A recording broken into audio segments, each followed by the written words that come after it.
आज जालोर जिले के इस क्षेत्र के अंदर आप सबने जोश जुनून के साथ दिल से स्वागत किया। एक जुलूस के रूप में ये जो स्वागत किया, उसके लिए मैं आप सभी को तहे दिल से धन्यवाद देना चाहूंगा। मंच पे हमारे महापुरुष, उन महापुरुषों को नमन करते हुए मैं मेरी बात को शुरू करना चाहूंगा।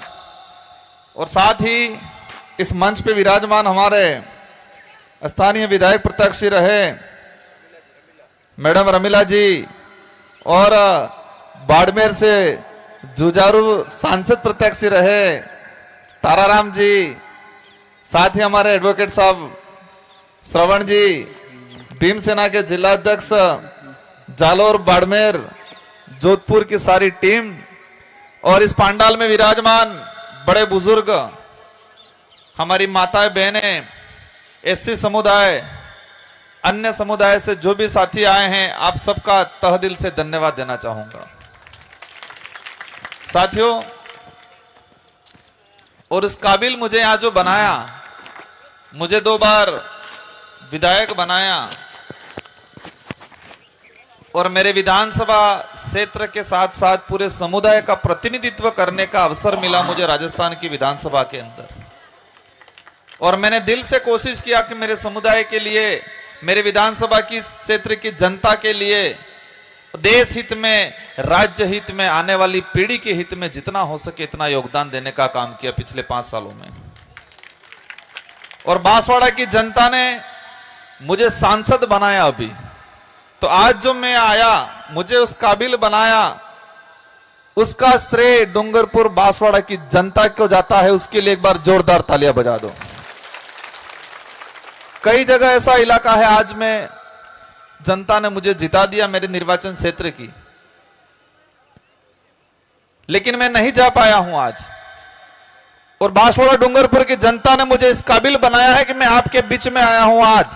और आपने मुझे इतना जो प्रेम, इतना जो स्नेह और एक जोश जुनून के साथ स्वागत किया, तो मैं सोच रहा था कि उस जनता धन्य है जिन्होंने मुझे उस काबिल बनाया। वहां तूफान टाइप आया था। क्या आया था? तूफान। हमारे बांसवाड़ा डूंगरपुर में चुनाव नहीं हुआ था, क्रांति हुई थी। क्रांति, जोरदार वाली क्रांति हुई थी। बड़े बड़े नेताजी आए थे, मोदी जी भी आए थे, शायद योगी जी भी आए थे, सब आए थे, भजन लाल जी भी आए थे। लेकिन जनता ने ठान लिया था कि हम रगड़ा निकाल के रखेंगे, और रगड़ा निकाला जोरदार तरीके से। इस जनता को रगड़ा निकालने के काबिल बनाने का काम संविधान निर्माता बाबा भीमराव अंबेडकर, आदिवासियों का प्रतिनिधित्व, अपनी बात रखने का काम किया जयपाल सिंह मुंडा, ऐसे कई संविधान निर्माता और संविधान निर्माण में सहयोग करने वाले लोगों ने हमको रगड़ा निकालने के लायक बनाया है। जो नेता, जो पार्टी इस देश को बर्बादी की ओर ले जाती है, जो नेता समझ लेता है कि मैं ही सब कुछ हूं, जनता कुछ नहीं है, उसको हर 5 साल में रगड़ा निकालने का अवसर देती है ये संविधान। ये संविधान देता है हमको। अगर ये संविधान नहीं बना होता, मतलब देश आजाद नहीं हुआ होता, तो संविधान नहीं बनता, और संविधान नहीं बनता तो हमको वोट देने का अधिकार नहीं मिलता, और हमको वोट देने का अधिकार नहीं मिलता तो बांसवाड़ा की जनता यहां रगड़ा नहीं निकाल पाती। ठान लिया था कि जो संविधान बदलने की बात करते हैं उनको बदलने का काम कर लेंगे। ये बांसवाड़ा की जनता ने ठान लिया था हमारे वहां। तो मैं मेरी बात को शुरू करने से पहले, पूर्व वक्ताओं ने काफी बातें कही, गंभीर बातें भी कही, गहरी बातें भी कही, कुछ समझ में भी आया, कुछ नहीं समझ में भी आया, और कुछ पेंडिंग छोड़ दिया, इसको अपन समझेंगे क्या है, इसके बाद अपन समझेंगे। तर्क वितर्क होना चाहिए, तर्क वितर्क नहीं होता है तो अच्छी चीजें सामने नहीं आ पाती। मैं देख रहा था, हमारी माताएं बहनें भी देख रही थी, गौर से सुन रही थी। कुछ चीजें भले समझ में नहीं आ रहा था लेकिन फिर भी दिल से गौर से सुन रहे थे। हमारे बड़े बुजुर्ग भी कह रहे होंगे संविधान की आर्टिकल की ने, ये सुप्रीम कोर्ट के हाई कोर्ट के जजमेंट की बात करने हैं, लेकिन फिर भी लोगों को लगता है कि जो यहां से बोलता है वो सही बोलता है। लेकिन कई बार होता है अज्ञानतावश, जानकारी के अभाव में कुछ चीजें कंफ्यूजन वाली भी हो जाती है। लेकिन फिर भी हम उस काबिल बने हैं। वकील साहब ने बोला, हाई कोर्ट के संविधान को लेके, ताराराम जी ने बोला संविधान के आर्टिकल को लेके, और फिर हम संविधान की किताब निकाल के आर्टिकल देख रहे हैं। कम से कम उस काबिल तो बने हम लोग। भले उन दोनों की बात नहीं मेल खाती होगी, कोई दिक्कत नहीं, लेकिन हम उस काबिल बने हैं कि संविधान का आर्टिकल की किताब तुरंत खोल के देख पा रहे हैं। उस काबिल तो बने ना हम लोग। इसलिए घबराने की जरूरत नहीं है। हम सबका एक ही उद्देश्य है कि हम संगठित होए, संगठित होकर सही दिशा में चले, आने वाली पीढ़ी के लिए काम करें। यह हमारा सबका उद्देश्य होना चाहिए। बाकी विभाजन की बात है, विभाजन तो आजादी से पहले भी हमारे भीलों में या एससी समुदायों में काफी हुआ। भील समूह की अगर बात करें तो आदिवासी समुदाय है। आदिवासी समुदाय में भील समूह सबसे बड़ा समूह है, देश में सबसे बड़ा भील समूह है। लेकिन आज भी हमारा भील समुदाय का आदमी कई जगह धर्म ग्रहण कर लिया। क्या किया? धर्म ग्रहण। कुछ लोग कहते हैं कि धर्म परिवर्तन कर रहे हैं। मैं कहता हूं धर्म परिवर्तन नहीं, लोगों ने धर्म ग्रहण कर लिया। क्योंकि आदिवासी समुदाय धर्म पूर्वी है, जो धर्मों का निर्माण ही नहीं हुआ उससे पहले आदिवासी समुदाय है और उनकी अपनी व्यवस्था है।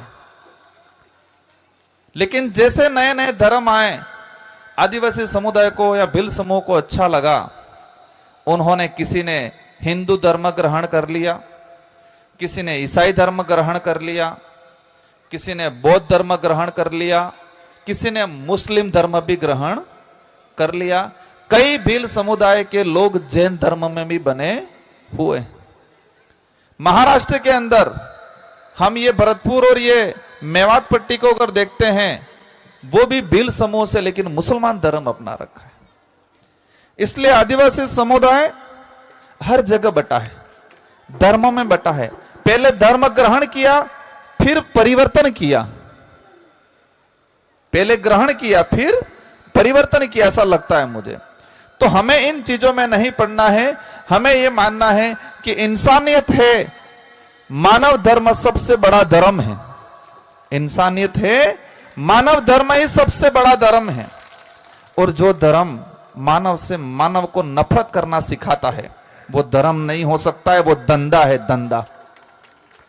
कोई भी धर्म हो, मैं किसी धर्म पे आरोप नहीं लगा रहा हूं, लेकिन जो धर्म इंसान को इंसान से नफरत करना सिखाता है, जो धर्म एक दूसरे को ऊपर नीचे करना सिखाता है, वो धर्म नहीं हो सकता, वो धंधा है, धंधा।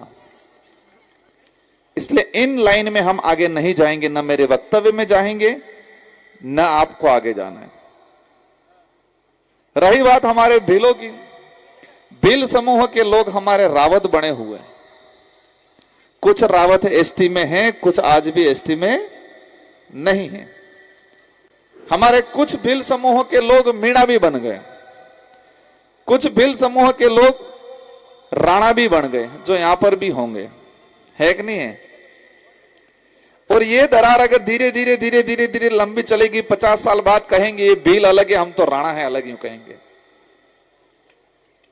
ये होगा अगर हम नहीं संभले। राणा उपाधि थी, राणा एक उपाधि थी, लेकिन आज हमने अलग से एक जाति बनाने की लाइन में चल रहे हैं। क्योंकि मैंने कई जगह सुना, मैं भील नहीं हूं, मैं तो राणा हूं। यूं कई जगह हमने उधर सुनते हैं, मैं तो आदिवासी भिल्ली, हम तो रावत हैं। जो बरोड़ गोत्र है, बरोड़, क्योंकि यहां पर भी कल मुझे सुनने में आया एक जगह बरोड़ गोत्र, जालोर से, पाली से जालोर के बीच में आ रहे थे। तो एक बरोड़ तो डूंगरपुर में है, वो भील बना हुआ है। एक बरोड़ जो चित्तौड़ में है वो रावत बना हुआ है, और एक बरोड़ बल्लभ नगर में है, सॉरी खेरवाड़ा के आसपास है, वो मीणा बना हुआ है। और एक बरोड़ गुजरात में है जो सिसोदिया बन के ठाकर बना हुआ है भीली। वो कौन है? भीली। इसलिए विभाजन तो इतना हुआ है जिसकी कोई सीमा नहीं है। और विभाजन होने के बाद एक दूसरे पे ही अत्याचार कर रहा है। जो भील है रावत बन के अपने ही भाई पे अत्याचार कर रहा है, छुआछूत भेदभाव कर रहा है। और ये उसको सिखाता कौन है? धर्म सिखाता है कि ये तेरे नीचे है, ये तेरे से कमजोर है, ये सिखाते हैं ये लोग। इसलिए इस व्यवस्था में नहीं जाना है।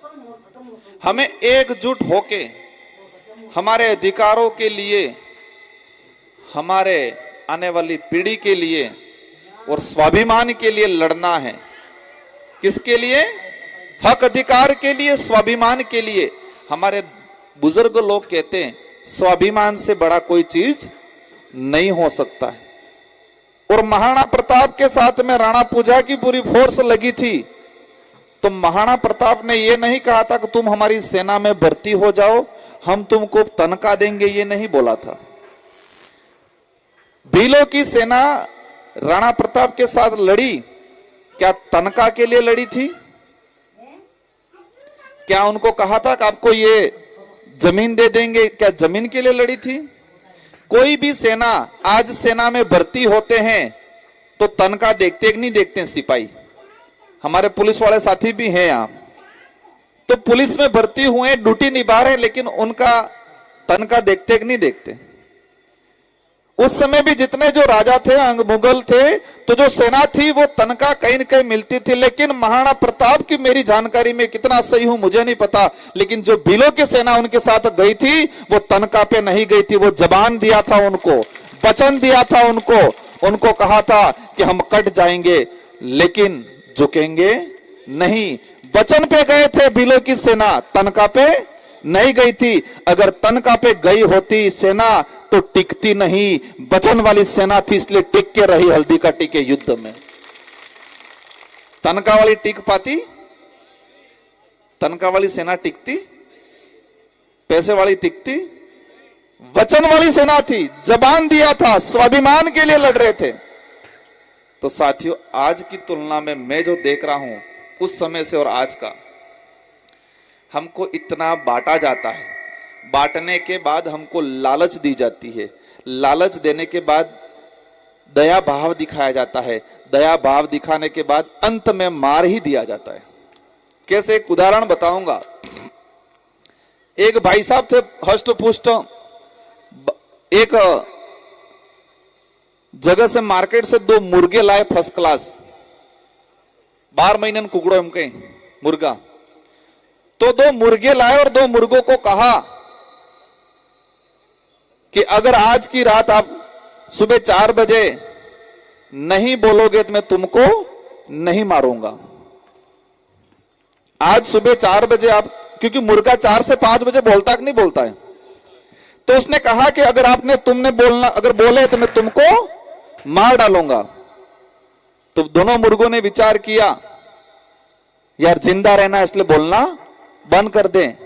लेकिन एक ने कहा, यार मेरे तो आदत है और मेरा तो स्वाभिमान है, मेरे को तो बोलना ही है, जो होगा देखा जाएगा। तो एक मुर्गा दूसरे दिन सुबह बोल गया और एक मुर्गा नहीं बोला, तो उसने जो बोला था इसको मार के खा लिया। तो जो जिंदा था वो खुश रहा, मैं बच गया, मैं बच गया। दूसरे दिन शाम को वो फिर आया, कहा कल तो तू नहीं बोला, लेकिन आने वाले सुबह में जो सूरज की किरणें निकलती है, तो किरणें निकलती है तब मुर्गा क्या फड़फड़ाता है, यूं पंख ऊंची करता है, अपनी फीलिंग महसूस करता है। तो उसको कहा, अगर कल तेने ये पंख खड़खड़ाए क्योंकि पहले दिन वो बोला नहीं, लेकिन पंख तो फड़फड़ाए। तो उसने कहा कि अब तेने अगर पंख भी फड़फड़ाए तो मैं तेरे को मार दूंगा। भाई साहब ने विचार किया, सुबह मजबूरी में इसके अंदर का स्वाभिमान मराया कुछ भी करके, इसको दबा अंदर से, और दूसरे दिन कोशिश किया कि मैं दब के रह जाऊं, रह गया।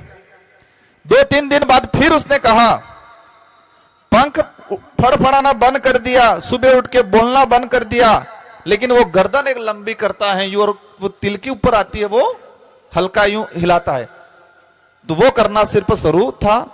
तो उस आदमी ने देखा कि साला ये आज भी गर्दन तो हिला ही रहा है। 2-3 दिन बाद फिर कहा, अगर आज अगली सुबह तेने ये गर्दन भी हिलाई तो मैं तेरे को मार डालूंगा।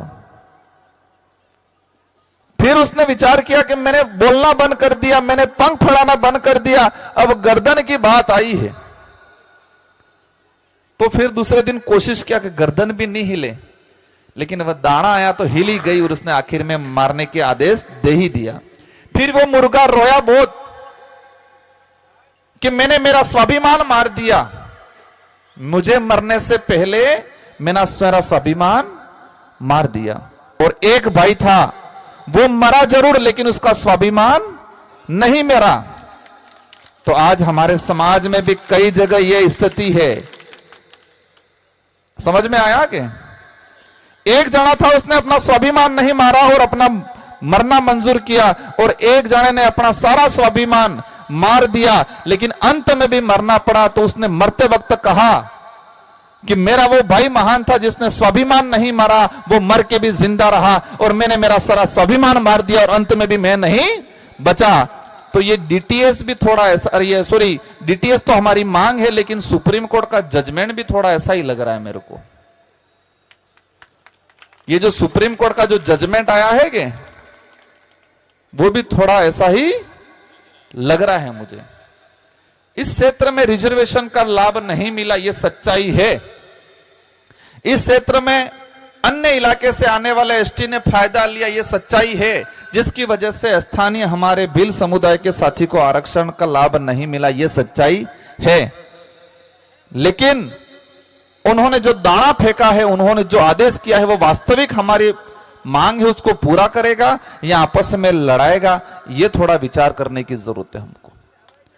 अपनी मांग को एक ही चीज, डीटीएस जो है, रेगिस्तान जनजाति विशेष क्षेत्र, हम जो डीटीएस चाह रहे हैं एरिया के हिसाब से, क्षेत्र के हिसाब से बंटवारा, उसको प्राथमिकता से आगे बढ़ाओ और उसमें हमारा पूरा साथ रहेगा, क्योंकि उसमें हमारे समुदायों के बंटने की बात नहीं आएगी और इसमें किसी को दिक्कत भी नहीं होनी चाहिए।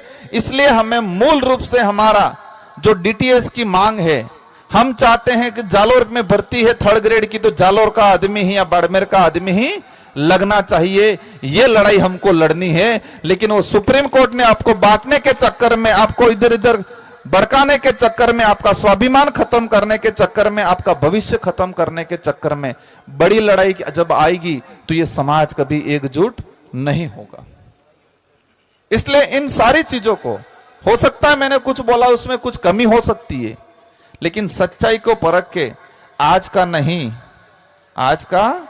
नहीं हमें भविष्य का देख के डिसीजन लेना है। क्योंकि आज तक ये समाज धोखा खाता हुआ आया है, आज तक बढ़ता हुआ आया है, और बटने के चक्कर में, धोखा खाने के चक्कर में ही आज हमारे समाज की दुर्दशा है। अब इस दुर्दशा को देख के कुछ लोग हंसते हैं, क्या कहते हैं, ये आदिवासी, ये एससी, इनके घर छोटे हैं।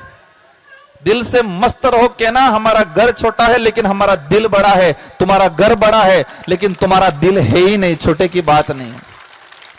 मैं देख रहा था हमारे बहन बेटियां, थोड़े कपड़े गंदे थे, लेकिन फिर भी मुझे गर्व था कि हमारी बहन बेटियां जो आई है, भले कपड़े गंदे हैं लेकिन दिल साफ है। मैं इनके घर में जाऊंगा तो मुझे दिल से, भले घर में कुछ नहीं होगा, खिलाएंगे पिलाएंगे, मस्त रखेंगे, ये हमारे अंदर है।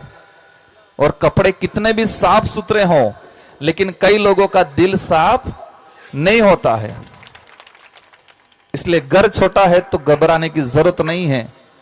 कपड़े नहीं हैं या कपड़े गंदे हो गए घबराने की जरूरत नहीं है। हमारा दिल साफ है। इस दुनिया में साफ कपड़े वाले मिल जाएंगे बहुत, लेकिन अंदर से दिल साफ वाले नहीं मिलेंगे। और अधिकतर साफ सुथरे कपड़े वाले लोगों का ठगने का काम ज्यादा करते हैं। करते हैं कि नहीं करते हैं? पहले नेता कितना फर्स्ट क्लास व्हाइट जब्बा पजामा, हालांकि मैंने भी थोड़ा पहना, हा? कितना बढ़िया आता था। हम देश की रक्षा करेंगे, देश के लिए लड़ना है, कहते कि नहीं कहते? आज भी कह रहे हैं। मोदी जी भी, हालांकि ये राजनीतिक मंच नहीं है और मैं इस राजनीतिक मंच भविष्य में भी इस इलाके में नहीं चाहूंगा कि राजनीतिक मंच बने। यहां की जो पार्टियां हैं वो अच्छा काम कर ले हमारे लोगों के लिए। हम नहीं आएंगे राजनीतिक करने, लेकिन नहीं किया तो यहां पर भी रगड़ा जरूर निकालेंगे। यहां जैसलमेर जालौर से लगा के जैसलमेर तक हमें एक ही चाहिए, हमारे यहां मूलभूत जो सुविधा है, हमारे डीटीएस की मांग है, हमारे यहां पर अच्छी शिक्षा क्वालिटी की देनी है। यहां का आदिवासी है, यहां का एससी है जो जमीन पे कब्जा करके बैठा है आजादी से पहले, उस जमीन का मालिकाना हक मिलना चाहिए, ये हमारी मांग है। और ये आप लोग कर दो, ये उनको कह दो आप लोग कर दो। लेकिन ये मत सोचना ये कम है क्या करेंगे, ये कम जरूर है। वही अकबर ने सोचा था मान सिंह को सेनापति बना के बेचते वक्त हल्दी घाटी में, कि महाराणा प्रताप के साथ तो कोई नहीं है, छोटे मोटे भील आए हैं, थोड़े बहुत मुसलमान आए हैं, ये सोचा था। क्योंकि महाराणा प्रताप के भाई थे शक्ति सिंह और जगमाल, वो भी भाग गए थे मान सिंह के साथ। तो अकबर ने गलतफहमी पाल ली थी कि ये कम है क्या करेंगे, दबे कुतड़े, उनके पास न कोई हथियार है, कमजोर है, जंगल में रहने वाले हैं। लेकिन ठान लिया था तो हम भी यहां ठानेंगे। हम दूसरे वर्ग जो हमारा दबा कुचला एससी भाई है, माइनॉरिटी भाई है, उन सबको साथ में लेके देश हित में, इस क्षेत्र के हित में, आने वाली पीढ़ी के हित में, आने वाले समय में जरूरत पड़ेगा इधर रगड़ा निकालने का काम करेंगे। लेकिन अभी नहीं करेंगे, अभी तो हम उनको अवसर दे रहे हैं, नेशनल पार्टियों वालों को अवसर दे रहे हैं कि हमारी जो वाजिब मांग है, हमारी जो मूलभूत सुविधा है, उनको धरातल पे लागू कर दो। नहीं करोगे तब हम आएंगे और तब हम करेंगे, इससे पहले नहीं करेंगे। हम अवसर दे रहे हैं अभी यहां के लोगों को।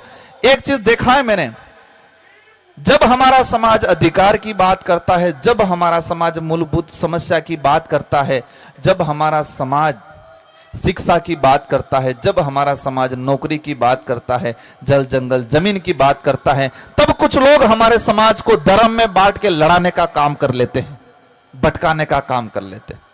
हम हर धर्म का सम्मान करेंगे, हम किसी का विरोध नहीं करेंगे, जिसको जो मानना है माने, लेकिन हमारे समाज पे जबरदस्ती कोई धर्म थोपने का काम नहीं करें। और हमारे समाज को अधिकार चाहिए, हमारे समाज को जल जंगल जमीन चाहिए, हमारे बच्चों को अच्छी शिक्षा चाहिए। धर्म तो सबकी रक्षा करता है, आपको ठेका लेने की जरूरत नहीं है किसी धर्म की कि हम रक्षा करेंगे। और धर्म प्रेम भावना सिखाता है, धर्म दया करुणा सिखाता है, धर्म नफरत नहीं सिखाता है। आज देश में जो नफरत फैल रही है, अयोध्या के सांसद आए थे, मैंने पूछा अयोध्या के नाम से पूरे देश में चुनाव लड़ लिया आपने, राम मंदिर के नाम से पूरे देश में चुनाव लड़ा गया कि नहीं लड़ा गया? मैंने कहा तो बीजेपी अयोध्या के नाम से, राम मंदिर के नाम पे पूरे देश में चुनाव लड़के जीत रही है, और जहां अयोध्या राम मंदिर बना वही हार की, क्या बात है? उन लोगों ने कहा कि भगवान ने यह नहीं कहा था कि किसी का रोजगार छीन लेना, किसी की जमीन छीनना, किसी का वहां पर आशियाना उजाड़ देना, यह नहीं कहा था राम ने। वहां के ब्राह्मण कम्युनिटी के लोगों ने भी बीजेपी को वोट नहीं दिया, क्योंकि उन्होंने वहां के धर्म के नाम पे इन सारे लोगों को रोजगार छीनने का काम किया था। वहां एसटी एससी ने तो नहीं दिया, लेकिन जनरल वर्ग के लोगों ने भी मतदान नहीं दिया वहां। इसलिए धर्म ने धंधा में गाड़ो थो न के कोने हो। हालांकि मेरे तो बहुत पुतले जलते हैं, नहीं जलते हैं क्या? राजकुमार विरोधी है, विरोधी है यूं करके। लेकिन राजकुमार और हम अगर सच्चाई बोलना बंद कर देंगे, ये समाज गलत दिशा में चला जाएगा। हमने हर किसी का सम्मान किया, हर जाति का सम्मान किया, हर धर्म का सम्मान किया, हर वर्ग का सम्मान किया, लेकिन अधिकतर लोगों ने हमारे सम्मान का कहीं न कहीं ठोकर मारने का काम करके हमारे साथ ही अन्याय करने का आज तक काम किया है। इसलिए साथियों, बातें बहुत सारी हो गई, अब हमें करना क्या है? हमारी बातें समस्या पे हुई, इतिहास पे हुई, वर्तमान क्या चल रहा है उस पे हुई। अब हमें क्या करना है? अब राजकुमार आए, ताराराम जी आए, श्रवण भाई आए, मैडम आए, माला पहन ली हम सबने, आपने पहना दी, हम सबने भाषण दे दिया, आपने सुन लिया, लेकिन मेरे को तसल्ली नहीं होगी। मेरे को तसल्ली तब होगी जब मैं इस इलाके में 2-3 साल बाद दोबारा आऊंगा और आप सब में एक डिसिप्लिन आएगा, आप सबके बच्चे अच्छी स्कूल में आप पढ़ाने पे फोकस करोगे और यहां से नौकरी वाले लड़के निकलेंगे और वास्तविक हमारे देश के संविधान को आप जानने लग जाओगे, वास्तविक हमारा इतिहास समझने लग जाओगे और वास्तविक आप सब कहोगे कि हम सब एक हैं, हम बिखरे हुए नहीं हैं, ये कहोगे तब तसल्ली होगी मुझे। क्योंकि यहां देखा मैंने, 1-2 जने तो कहा था मेरे को, हम तो राणा है भील नहीं है। वही राणा पूजा को मान रहे हैं, लेकिन एक कह रहा वो अलग है ना, मैं अलग हूं। ये लफड़ा भारी पड़ रहा है। वो मुर्गों वाली कहावत थोड़ी ध्यान रखना, कल मरे तो आज मर जाए, लेकिन स्वाभिमान और अपनी पहचान मरने मत देना। और हमारे पूर्वजों ने यही सोचा था, इसलिए कहीं बिल है भी ढील नहीं है, हम कहीं बिली भाषा बोल जी हो, मैं बिल है भी डील नहीं है। समझ में नहीं आया होगा। इसलिए आप सबको मजबूती से, और इस इलाके में जालौर में कई बार सुना है एट्रोसिटी होती है, जाति के नाम से प्रताड़ित किया जाता है, मटकी पानी पीने पे उसको मटकी मतलब पानी पीने से उसको मारा जाता है। ऐसी चीजें इस देश को कमजोर करती है और ये समाज 5 से 6 हजार सालों से ये प्रताड़ना झेलता आया है हमारा समाज, फिर भी डट के मजबूती से है। क्योंकि हम देखते हैं इतिहास में कि एसटी एससी के लोगों को पीछे झाड़ू बांधना जाता था। ये देश का इतिहास ऐसा भी इतिहास है। गले में मटकी रखी जाती थी ताकि किसी भी जगह थूक नहीं पाए, वो उसी में थूके और घर पे ले जाके रखे। शिक्षा से वंचित रखा जाता था, बहुत कुछ झेला है। लेकिन आज भी हम सब चीजें भूल के वास्तविक इंसानियत है, मानवता है, उस धर्म को सबसे ज्यादा आगे रख के, प्रकृति को आगे रख के हम आगे बढ़ना चाहते हैं। लेकिन आज भी कई ऐसी चीजें होती है और सरकार खुद उसको बनाती है, सब माहौल बनाती है, तकलीफ होती है। साथियों, एक अंत में मुझे भी निकलना है, मैं जल्दीबाजी करवा रहा था सबसे, लेकिन मैं ही थोड़ा समय ले रहा हूं। देश के अंदर जो हालात हैं, एक बात ये ध्यान रखना, इस देश में कहीं पर भी आदिवासी पे अत्याचार होता है तो एसटी एससी ओबीसी जो भी है सबको मिलके लड़ना है, ये ठान के रखो। आज इस देश में एससी समुदाय पे कोई अत्याचार होता है, सबको मिलके लड़ना है, ये ठान के रखो। इस देश में महिलाओं पे अत्याचार होता है, वो महिला किसी भी धर्म की हो, तब हम सबको एक मुस्त खड़ा रहना है, ये ठान के रखो। इस देश में मानव मात्र पे भी कोई अगर अत्याचार होता है, वो किसी भी धर्म का है, लेकिन कहीं ज्यादा अत्याचार होता है तो हम सबको खड़ा रहना है, ये ध्यान रखो। लेकिन तकलीफ होती है, कुछ लोग आज बांग्लादेश में गलत हो रहा है, वहां के धर्म विशेष के लोगों को, महिलाओं को प्रताड़ित किया जा रहा है, गलत हो रहा है वो। लेकिन देश का मीडिया इस बात को तो बोल रहा है, जरूर है, बोलना भी चाहिए देश की मीडिया को। लेकिन तकलीफ ये हो रही है कि मणिपुर में आदिवासी महिलाओं के साथ गलत हुआ, तब देश का मीडिया और देश की सरकारें नहीं बोली, ये तकलीफ हो रही है। आज एक एक साथी हम कह रहे हैं कि बांग्लादेश में हो रहा है, भारत के अंदर हमारी जो सरकार है, जो भी मंत्री संतरी, सबको बोलना चाहिए, हम ना नहीं कह रहे मत बोलो। लेकिन जब मणिपुर में आदिवासी महिलाओं को निवृत्त करके घुमाया, उनको मारा, उनके साथ बलात्कार किए, तब कौन सा नेता बोला इस देश का, ये बताओ। क्यों नहीं बोला वो? क्या लगा उन लोगों को? ये तो आदिवासी है। क्या आदिवासी इंसान नहीं है? क्या इस देश का मूल मालिक है वो? लेकिन उनको एहसास हो गया है, और जिसको नहीं हुआ है उनको भी एहसास कराएंगे। हम देश लेवल पे एकता बनाएंगे, और ये जरूर कहेंगे हम सत्ता बनाए नहीं बनाए, लेकिन किंगफिशर मतलब किंग मेकर की भूमिका जरूर निभाएंगे आने वाले समय के अंदर। हम लोग लगना चाहिए समाज है, सिर्फ चुनाव के वक्त कुछ छोटा मोटा लालच दे दिया उस चक्कर में नहीं आने वाला है। ये समाज वही समाज है जो स्वाभिमान के लिए लड़ता था, वही समाज है, ये एहसास कराना है आने वाले चुनावों के अंदर भी। अंत में आप सभी से 2-3 बातों के लिए अनुरोध करना चाहूंगा। सबसे पहले हमारे लोगों को नशे पत्ते से दूर रहना है। किससे दूर रहना है? नशे पत्ते से, गुटखा बीड़ी तंबाकू जो भी हो, दारू वारू, उनसे दूर रहना है। सबसे पहला काम। बड़ा बुजुर्ग पी ले चल जाए, लेकिन नए लड़के हैं वो उनको दूर रहना है और महिलाओं को दूर रहना है। दूसरा नंबर, एक टाइम खाना नहीं मिलेगा चलेगा, लेकिन आपको बच्चों को पढ़ाना है। क्योंकि आज हम ये जो बोल रहे हैं कि अगर नहीं पढ़ाई की होती, बोल पाते? कई घंटा बजाते होते कि ऊपर से भगवान आएंगे कुछ दे देंगे। इसलिए बच्चों को पढ़ाना है।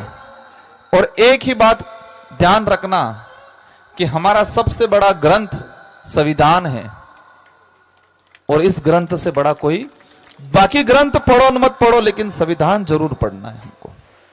बच्चों को पढ़ाना है, नशे पत्ते से दूर रखना है, शारीरिक रूप से मजबूत रखना है, और देश हित में, समाज हित में जब भी जरूरत पड़े तब एक मुस्तक खड़े रहना है। यही मैं आप सबसे आश्वासन चाहूंगा। और इन्हीं शब्दों के साथ आप सबको तहे दिल से धन्यवाद। हमारे यहाँ की जो मांगे हैं कुछ एक डीटीएस वाली हो गई, एग्रीकल्चर कनेक्शन हो गए, छात्रावासों की संख्या बढ़ाने को लेके हो गए, एसटी एससी ओबीसी की जो भी मांगे हैं, जब भी मेरे लायक होगी केंद्र सरकार तक पहुंचाने की होगी, अवश्य देश की